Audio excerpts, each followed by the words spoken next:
Alors bien sûr que puisqu'on est tous censés être égaux, oui, là je l'entoure, voilà.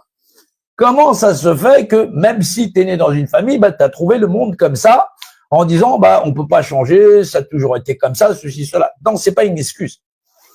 Oui, les hommes, ils sont égaux en droit. Voilà, c'est l'article 1er de la Déclaration des droits de l'homme et du citoyen.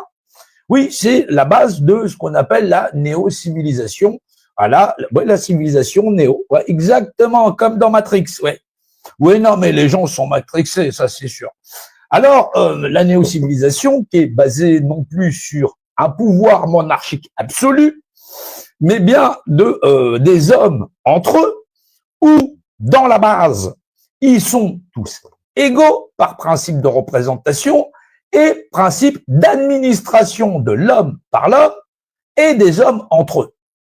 Oui, c'est la base de ça. Oui, le code administratif qui régit à la fois toutes les réglementations, qu'elles soient de type pour faire les présidentielles, pour faire tout ce qui régit l'administration, qui va déléguer à une personne physique le rôle d'être un policier, un gendarme, un pompier, une institutrice, voilà, par principe de compétence et ainsi de suite, même si on sait que pour certains, oui, les diplômes sont plus que galvaudés.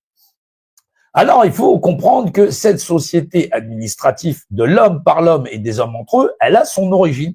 C'est la base que les hommes sont égaux entre eux. Alors, bien sûr que quand tu arrives, tu dis c'est le bordel, il y a le gouvernement, il y a tout ça, il y a ceci, cela, il y a le maire, il y a les députés, il y a ceci. Oui, mais comment ça fonctionne? Il faut que ton papa ou ta maman, voilà, en général, on est à un bon tiers de la population, se rendent aux urnes.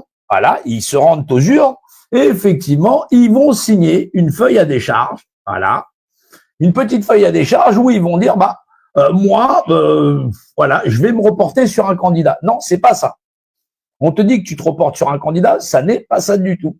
C'est toi, tu renonces à l'administration de toi-même et de ta famille et tu délègues à autrui, à quelqu'un d'autre, voilà, le pouvoir sur ta famille, sur les modalités de comment tu vas vivre. Alors bien sûr qu'aujourd'hui, vous vous rendez bien compte qu'il gère non simplement pas que votre famille, mais ce que votre famille va mettre dans l'assiette, puisqu'il gère l'agriculture, l'agroalimentaire, il gère le système sanitaire, il gère les systèmes et les droits d'échange sur les gens, parce qu'effectivement, s'ils peuvent pas les gérer, ils peuvent pas les taxer.